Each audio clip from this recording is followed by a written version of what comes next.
time, and the living is easy. It's so jumping, and the cotton is high. Oh, your daddy's rich, and your ma is good looking. So hush, little baby, don't you cry. Hush, little baby, don't you cry.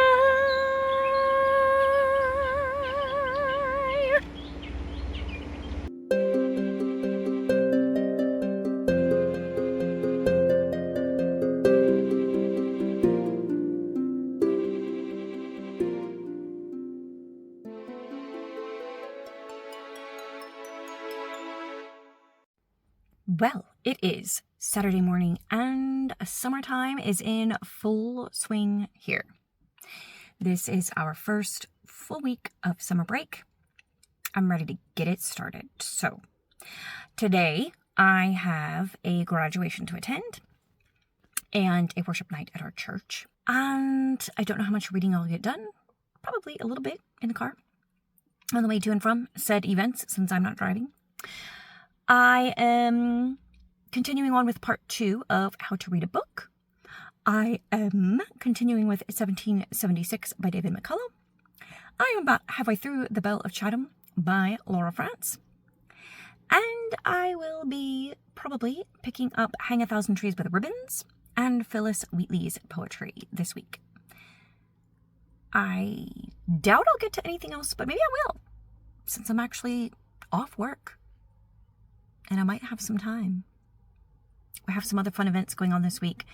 So we shall see. We shall see.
Do you see the frog?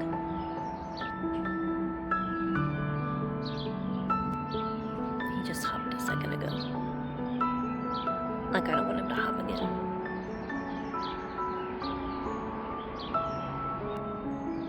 guess he's just gonna sit there. I don't know what he's doing on my deck. It's pretty far for any source of water. Doesn't he need water? And how did he get up here? It's a pretty long journey for such a little guy.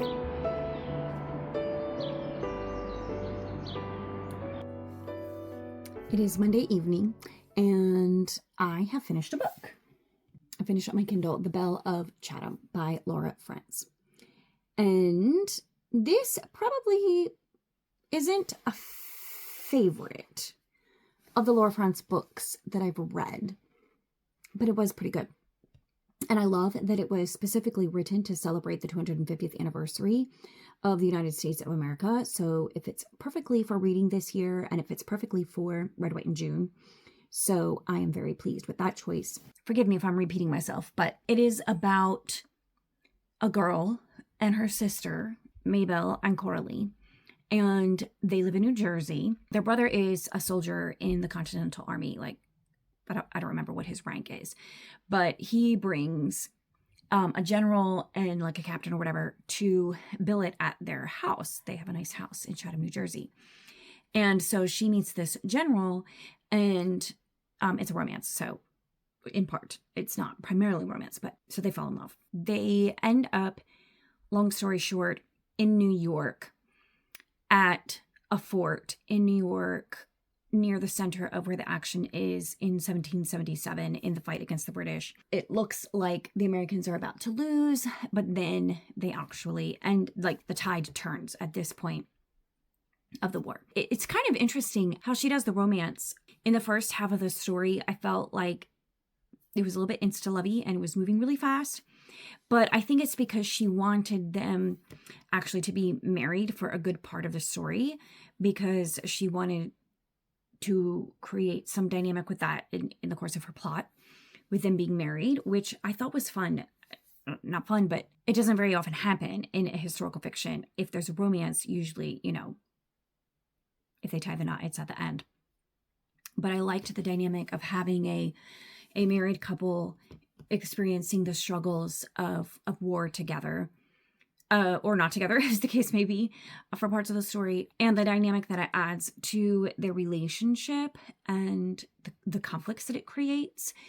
It creates for a much richer story than just a miscommunication trope kind of thing, which, like the third act or whatever they call it, where, some kind of struggle has to happen, but in the end, they're going to get together. This, having them be married for half the story, it just allows for a lot more complexity to the story. So it's a romance, but that's not the main point of the story. It's actually about the struggles of being a patriot during the war.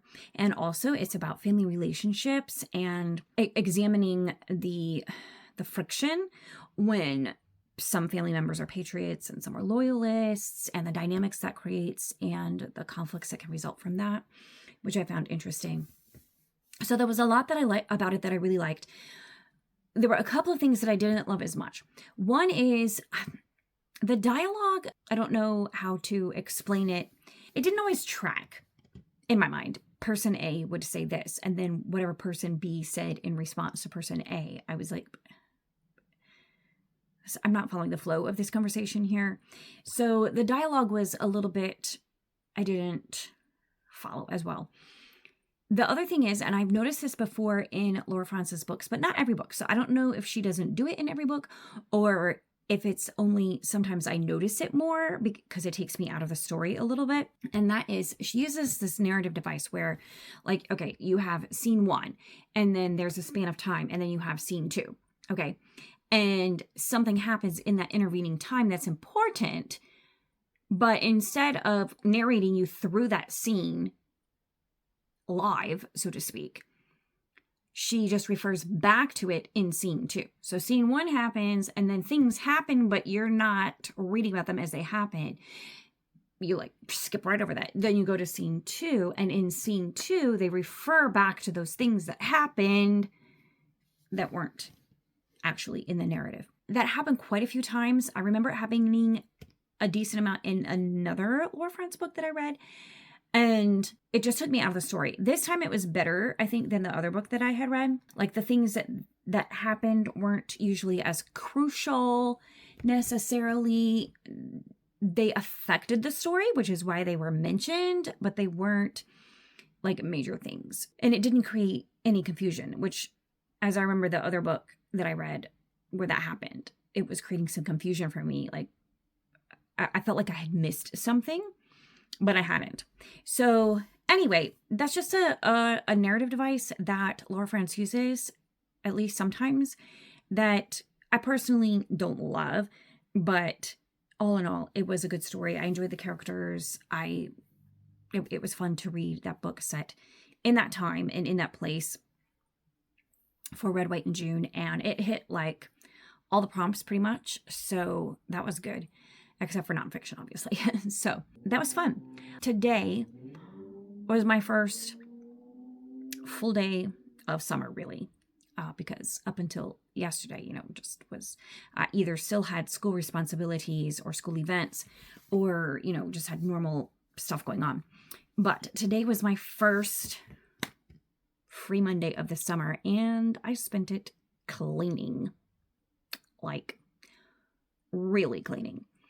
Because here's the thing, during the school year, I just don't have time to do anything but like upkeep. So anytime I have a break, I tackle specific projects or, just like general, like some people do spring cleaning. We are usually gone on spring break. So other than maybe doing some organization or something, I typically do summer cleaning and I get some things deep cleaned in the summer. So yeah, I was doing that today, doing some deep cleaning. I didn't get a lot of reading done other than finishing Belle of Chatham, but I need to read the next chapter in How to Read a Book so I don't get behind on that. And I need to do that before I get sleepy because I need to be paying attention for that one. And I have not picked up 1776 since last week, which is terrible because I want to keep reading that. So I'm not going to pick anything else up until I get a little further in that one. But then the next thing will be, I have it right here, hang 1,000 trees with ribbons. And that was my day today. Tomorrow, my husband and my son's friend are going to Hershey Park. So they will have fun with that. I am going to work for my sister. And I have to drive quite a ways away, which is, I don't like, but it's good. So that's what I'm doing tomorrow. Yay!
It is Tuesday afternoon, and I went to work for my sister, as I mentioned, and that was an hour away from me, and it was in the mountains.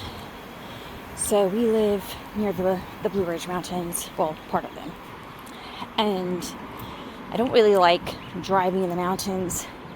This house was, to get to it, like once you got off the main roads, you had to go on these looked like one lane roads. Now, Thankfully, they were not gravel, because that would have been even worse. I've definitely done that before.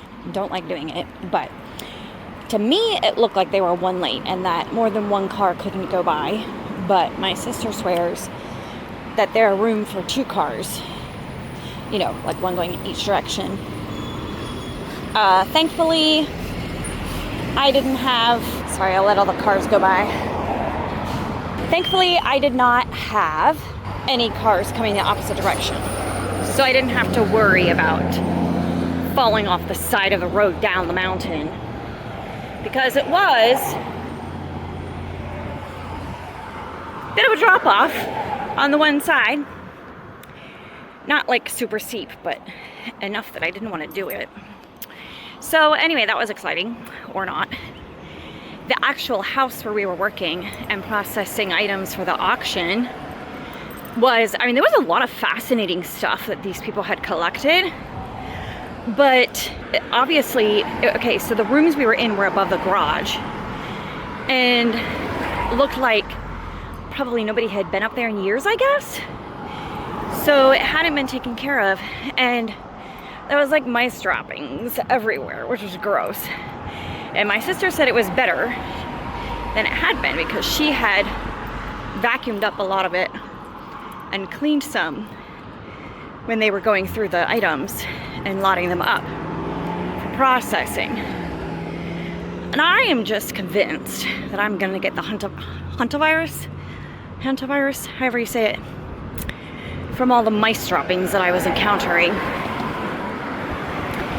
So I really just want to take a shower, and maybe even a detox soak.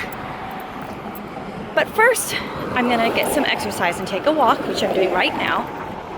And then I'm gonna go treat some areas around my house for chiggers, because I have a whole story about that too. Maybe for another day. But for right now, I'm taking a walk. I'll check back in with you in a minute. I wish you could smell these linden trees. The smell is heavenly. Oh my, and it just infuses the air.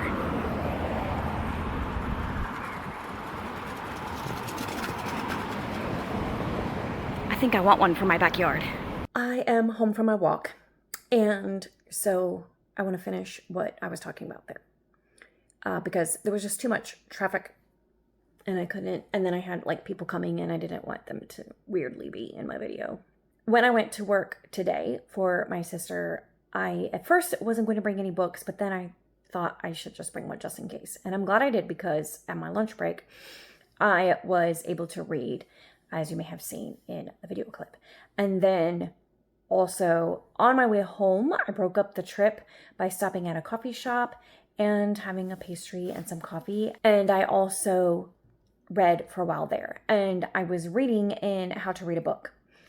And that particular chapter, or chapters that I was working on today, pretty dense stuff there. He's getting really into the nitty-gritty of identifying important and key words in a book, as well as the main propositions, or I don't know, primary statements, primary theses of the author, and how to identify them, and what to do when you identify them, etc.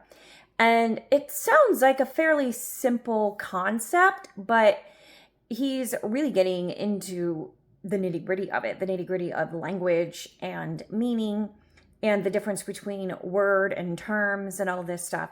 So I found it very interesting. He did clarify, and has clarified more than once, that in particular these things that he's discussing, like a lot of the concepts can be applied to any kind of book, including fiction or poetry or whatever, but these particular ones are primarily for nonfiction, and for pretty heavy nonfiction at that. I don't think, well, I guess if you're reading an easier nonfiction work, then it's going to be a lot easier to do these things. Like, it's not going to take as much, but it might be really difficult if you're reading a really complex work that's very hard to understand. So it's something to keep in mind for myself if I ever pick up something really difficult to read. Like, okay, this is not going to happen, but like Euclid's geometry, for example. You know, if I were to pick up something like that, this would be very helpful. In fact, he keeps using that as an example for illustrating his meaning. So, or something, you know, classical by Plato or something like that. I might find it useful to use these techniques and rules, as he calls them. So I was reading that today. I also picked up Hang 1,000 Trees with Ribbons, which is by Anne Rinaldi and is about Phyllis Wheatley. And it's YA, historic fiction, and it's about Phyllis Wheatley, a real person in the colonial era. So it works well for Red, White, and June. And so far, it's interesting. I'm liking it better than another book I read by Anne Rinaldi, which would also work for Red, White, and June, which was the 5th of March. But that one, I just, almost from the beginning, I didn't love that one. And then the story took some turns that I just was like, what? No. But this one, I think, so far, I'm 5 chapters in. So far, I'm really enjoying it, and we'll see how I feel about it going forward. So that is my day. I did, after my walk, so I walked up to a thrift store. They didn't have any books that were really very interesting. I did find a couple of summer dresses. I'm a sucker for a good summer dress. But then when I got home, I treated portions of my yard and my deck with diatomaceous earth in hopes of killing any chiggers. And then I sprayed a good chunk of my deck with a vinegar peppermint oil mixture, which I'm also hoping will keep the chiggers away. We'll see. I really want to enjoy sitting on my deck this summer and not get bites all over me. So, yeah, that has been my day. I'll check in again later this week. Another day, another walk. When I was filming most recently, I was walking to the thrift store. And yesterday, I walked to the UPS store. Today, I'm walking to a little free library. I love that all of this is within walking distance from my house. So this little free library is about 10 minutes-ish from my house. It's not, I don't know that I usually find much there, but it gives me a destination to walk to. Although I forgot to bring a book with me if I find anything. So if I do find anything, I guess I'll have to walk there again tomorrow and bring a book with me.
Oh, that looks fun.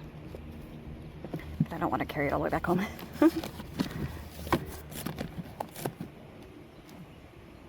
Oh.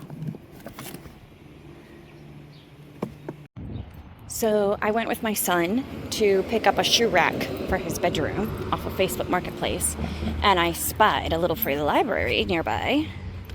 So another one I'm gonna check out today. Oh, I didn't bring any books with me. Oh, well, they're in the car. Okay, bug. Oh, little pincher bug. Let's see. The Signers. 56 stories behind the Declaration of Independence. Well, that's perfectly appropriate for Red, White, and June, but let's be real. I won't read it. Immerse, the Reading Bible. Huh. The Whispering Mountain. Joan Aiken.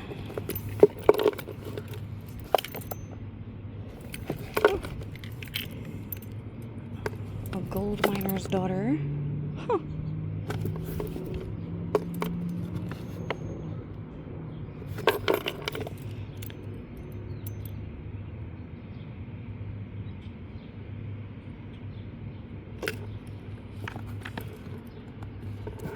Alright.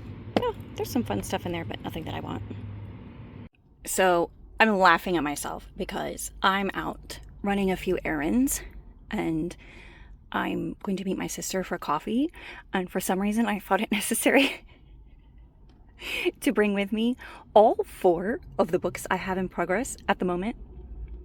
Yeah, I'm going to have time to read from all of them. Totally. For sure, 100%. Yep. It's Friday afternoon, and I am at a library book sale.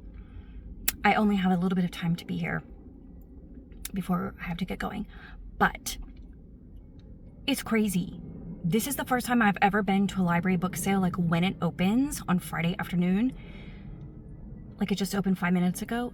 This parking lot is insane.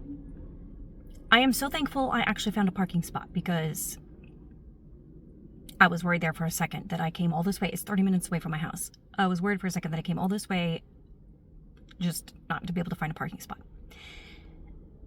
Yeah, it's crazy. So I hope there are some good books here. Okay, well, that was a disappointment. And I need to remember not to go to this library sale again because I went there last fall when they have a fall and a spring one. And I went to their fall one and encountered the same problem that I have just now. I probably ranted about it on my vlog then too. But they have like their base price, like $1 for paperbacks, $2 for hardbacks, whatever. And then they have specially priced books, individually priced books that are in excellent condition or special edition or recently published. 75% of the books in there were specially priced. Like if you're going to do that, don't do that. Okay. Like if you're going to have specially priced books, that should be like 25% of what you have there. This is a library book sale, not a used bookstore. People aren't going here looking for specific things. They're looking for impulse buys, or they're not looking for impulse buys, but they're looking to see what's a good deal that they might want that maybe they've been sort of looking for, maybe is on their TBR, but they're not like trying to find something specific because you don't know what's going to be there. Like, it's not like an online bookstore where people are specifically searching for a particular book in a particular condition and they're willing to pay a little more for it. It's a library book sale. But it was insane to me how many people were just snapping up these books. And I wanted to tell them, you can get that cheaper somewhere else. You don't need to pay $4 or $5 for that special edition. That's not special. It's not special at all. It's just a book, a used book, and you can get it somewhere else easily. Yeah. Like, it wasn't as bad as it was in the sense of the pricing. I think the pricing was a little bit more reasonable at the fall one. It was like terrible. Like they had uppriced things that should not have been. Even though almost all of it was uppriced this time, at least they were all in good condition and the prices weren't as high as I remember them being before. It was mostly like $3 to $5 for each of them, which isn't terrible. So in that sense, I can understand why, if somebody's like, oh, I like this author, or I've been wanting to read this book, I'll pay $4 for it. That kind of makes sense. For me, I only have so much space on my shelf. I had a couple things in my hand, but then when I saw the line, I was like, no, thanks. See ya. Bye. So I came all this way for nothing, and I'm going to go home with nothing in my hand. Like one example, there was a Pride and Prejudice that was not, like it was a it was a nondescript edition. It wasn't a very pretty cover. It was just like neon green with very basic font. Don't even know. Like, it was like a no-name publisher. It was, and they had upcharged it for like $3 or $4 above the base price of $1 or whatever it would have been. And I was like, not that $3 is a bad price for a soft cover of a book, but you're upcharging something that's not worth it. Like, dumb. Anyways, I didn't find anything that I wanted anyway. There just weren't books that, there were only a couple of books that I picked up that I was like, oh, this interests me. And then I was like, but I don't want to pay extra for it. Only one or two things, actually. In that whole room, there wasn't very much that I was like, oh yeah, I want this one. So anyway, that was a dud. Now I gotta hurry up and get 100 feet. What? Make a U-turn.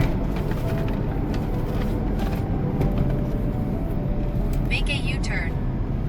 What?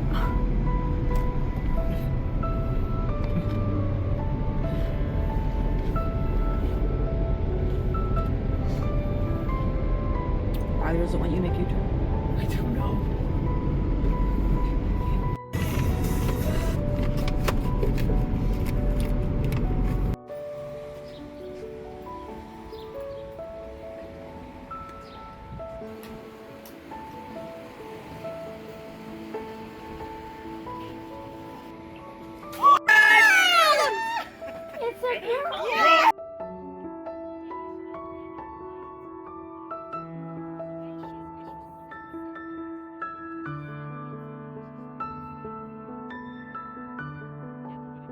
Well, as I mentioned in a previous clip, I am in the process of reading 4 different books.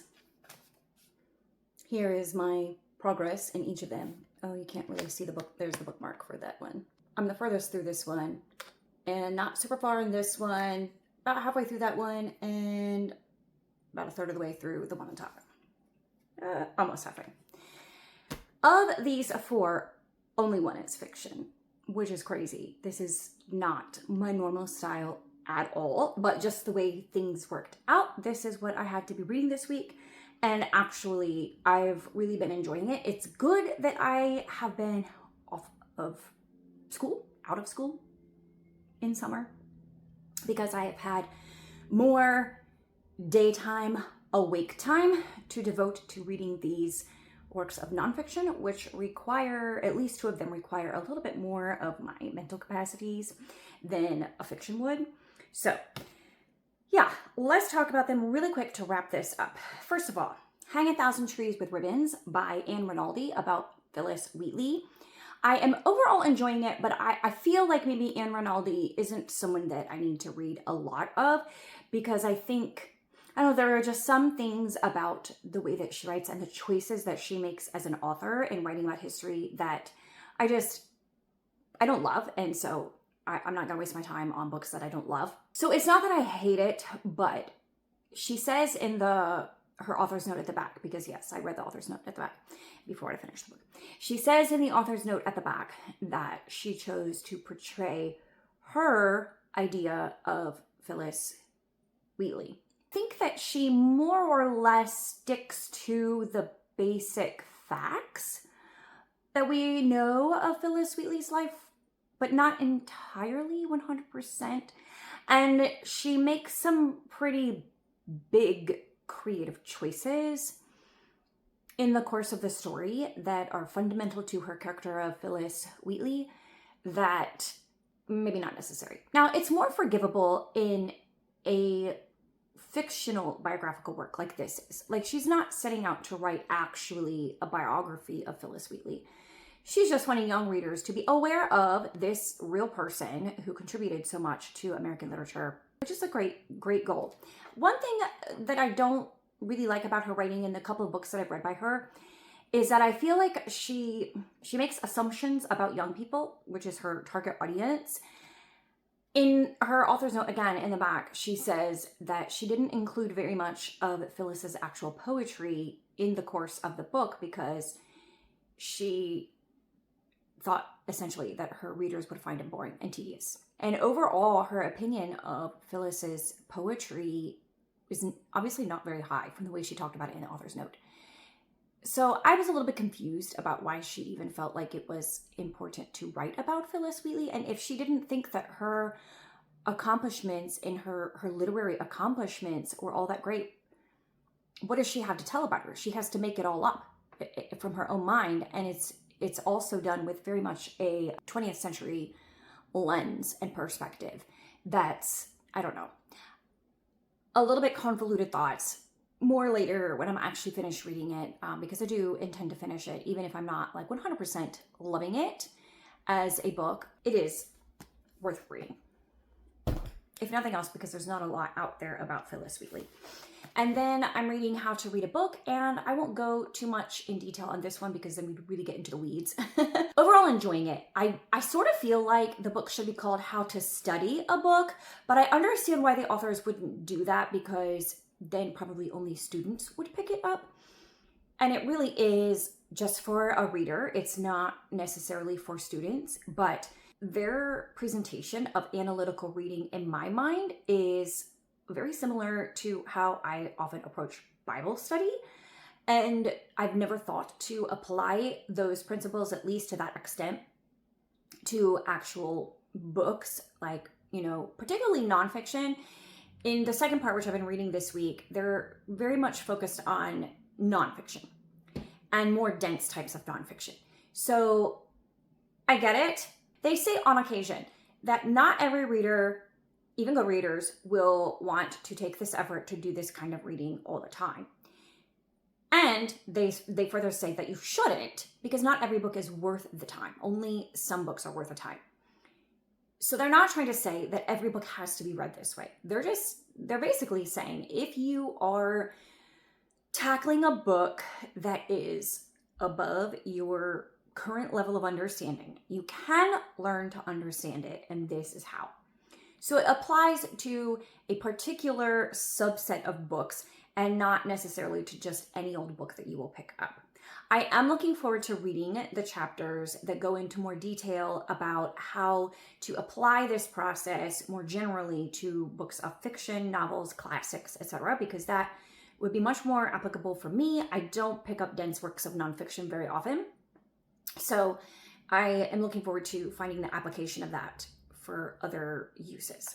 And then 1776 by David McCullough. I have not gotten very far in it. Unfortunately, this one has taken a bit of a backseat to the other nonfiction, but I have made some progress with it. So far, he's just been introducing the various characters involved in this story. So we've met King George III, we've met George Washington, we've met Nathaniel Greene, and a host of other characters, the generals, etc., everybody. He's kind of laying the groundwork, and we haven't really gotten too much into the actual story of what took place, starting with the siege in Boston. Like, the siege in Boston is happening, but we're kind of like circling around it and not really getting too much into the details of it yet. I will say, if you go to pick this up, it does assume a general understanding of the American Revolution, which I thought I had, because, as Americans, like, it's a huge subject that we learn about in school. The American Revolution is very important to our history, obviously. So we all know a lot about it, but I don't remember a lot of the details, like the timeline of specific things that happened. I remember a lot of the names and the places, and, like, I can place, Paul Revere in Boston, and I've been to his house in Boston, etc. But the timeline in particular, the timeline of when things happened in the Revolution, I'm a little bit confused on. I'm always bad with dates, though, so there's that. So probably other people wouldn't have that problem, keeping that timeline straight and understanding where we are in the course of things happening. And he doesn't really explain that very well. So it is helpful if you have a timeline in front of you for, the sequence of events in the Revolution, because he kind of just like dumps you in the middle. That is my flaw and my struggle with it, which may not be your problem either. And finally, I am reading a book. I won't say anything about it because hopefully sometime this week I will have my final vlog in my series of books that I must read from my shelf, which has been a great success because it is like, so glad to finally read these books and not have them in the back of my mind. You need to read a book, you need to read a book, you need to read a book, or you need to finish that book. In this case, I'm very, very thankfully almost done with this. I just have a few chapters left. So I'm not going to say anything about it, but keep your eyes peeled for the video, hopefully coming this week, with all of my thoughts on this book, which I have been reading quite intensely this week. Actually, I read more in it than I've read in anything else. So that is my week. Thanks for sticking with me. And if you are all the way to the end here, thank you so much for watching and spending this half hour or so with me. And please leave a sun in the emoji because it's summer. And let's chat in the comments below about all the books I read and all the books you read, and I'll see you there.